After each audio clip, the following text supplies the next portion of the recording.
René Guénon, les principes du calcul infinitésimal. Chapitre 18. Quantité variable et quantité fixe. Revenons maintenant à la question de la justification de la rigueur du calcul infinitésimal. Nous avons vu déjà que Leibniz regarde comme égales les quantités dont la différence, sans être nulle, est incomparable à ces quantités elles-mêmes. En d'autres termes, les quantités infinitésimales qui ne sont pas des nihila absoluta, sont néanmoins des nihila respectiva et doivent comme tels être négligés au regard des quantités ordinaires. Malheureusement, la notion des incomparables demeure trop imprécise pour qu'un raisonnement qui ne s'appuie que sur cette notion puisse suffire pleinement à établir le caractère rigoureux du calcul infinitésimal. Sous cet aspect, ce calcul ne se présente en somme que comme une méthode d'approximation indéfinie. Et nous ne pouvons pas dire avec Leibniz que, cela posé, il s'ensuit non seulement que l'erreur est infiniment petite, mais qu'elle est entièrement nulle.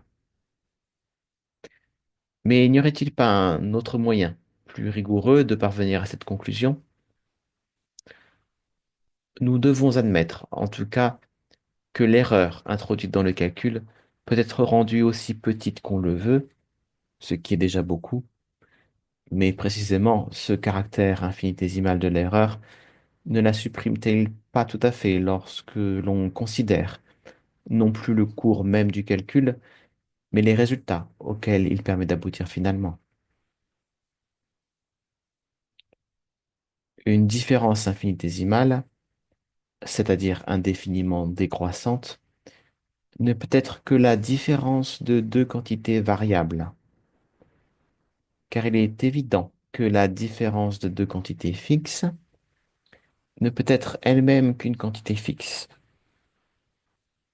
La considération d'une différence infinitésimale entre deux quantités fixes ne saurait donc avoir aucun sens. Dès lors, nous avons le droit de dire que deux quantités fixes sont rigoureusement égales entre elles du moment que leur différence prétendue peut être supposée aussi petite qu'on le veut. Or, le calcul infinitésimal, comme le calcul ordinaire, n'a réellement en vue que des quantités fixes et déterminées. Il n'introduit en somme les quantités variables qu'à titre d'auxiliaire, avec un caractère purement transitoire. Et ces variables doivent disparaître des résultats, qui ne peuvent exprimer que des relations entre des quantités fixes. Il faut donc, pour obtenir ces résultats, passer de la considération des quantités variables à celle des quantités fixes. Et ce passage a précisément pour effet d'éliminer les quantités infinitésimales, qui sont essentiellement variables et qui ne peuvent se présenter que comme différences entre des quantités variables. Il est facile de comprendre maintenant pourquoi Carnot, dans la définition que nous avons citée précédemment, insiste sur la propriété qu'ont les quantités infinitésimales, telles qu'elles sont employées dans le calcul, de pouvoir être rendues aussi petites qu'on le veut,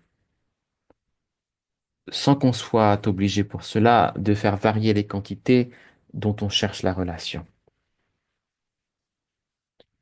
C'est que ces dernières doivent être en réalité des quantités fixes. Il est vrai qu'elles sont considérées dans le calcul comme des limites de quantités variables, mais celles-ci ne jouent que le rôle de simples auxiliaires, aussi bien que les quantités infinitésimales qu'elles introduisent avec elles. Le point essentiel pour justifier la rigueur du calcul infinitésimal c'est que dans les résultats, il ne doit figurer que des quantités fixes. Il faut donc, en définitive, au terme du calcul, passer des quantités variables aux quantités fixes.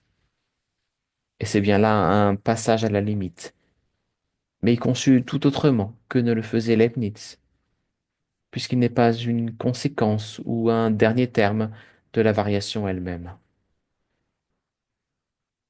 Or, et c'est là ce qui importe, les quantités infinitésimales dans ce passage s'éliminent d'elles-mêmes, et cela tout simplement en raison de la substitution des quantités fixes aux quantités variables. Faut-il cependant ne voir dans cette élimination, comme le voudrait Carnot, que l'effet d'une simple compensation d'erreur? Nous ne le pensons pas, et il semble bien qu'on puisse y voir en réalité quelque chose de plus.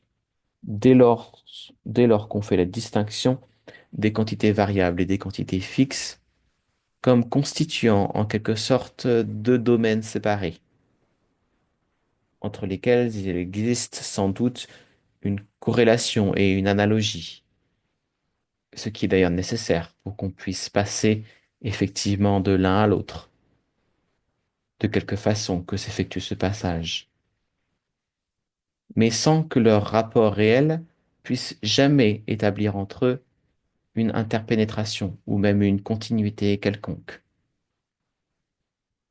Cela implique d'ailleurs, entre ces deux sortes de quantités, une différence d'ordre essentiellement qualitatif, conformément à ce que nous avons dit plus haut au sujet de la notion de la limite. C'est cette distinction que Leibniz n'a jamais faite nettement. Et ici encore, c'est sans doute sa conception d'une continuité universellement applicable qui l'en a empêché. Il ne pouvait voir que le passage à la limite implique essentiellement une discontinuité, puisque pour lui, il n'y avait nulle part de discontinuité. C'est pourtant cette distinction seule qui nous permet de formuler la proposition suivante. Si la différence de deux quantités variables peut être rendue aussi petite qu'on le veut, les quantités fixes qui correspondent à ces variables et qui sont regardées comme leurs limites respectives sont rigoureusement égales. Ainsi, une différence infinitésimale ne peut jamais devenir nulle, mais elle ne peut exister qu'entre des variables. Et entre les quantités fixes correspondantes, la différence doit être nulle. De là, il résulte immédiatement qu'à une erreur qui peut être rendue aussi petite qu'on le veut dans le domaine des quantités variables, où il ne peut être effectivement question, en raison du caractère même de ces quantités, de rien de plus que d'une approximation indéfinie, il correspond nécessairement à une erreur rigoureusement nulle dans le domaine des quantités fixes. C'est là uniquement, et non dans d'autres considérations qui, quelles qu'elles soient, sont toujours plus ou moins en dehors ou à côté de la question, que réside essentiellement la véritable justification de la rigueur du calcul infinitésimal.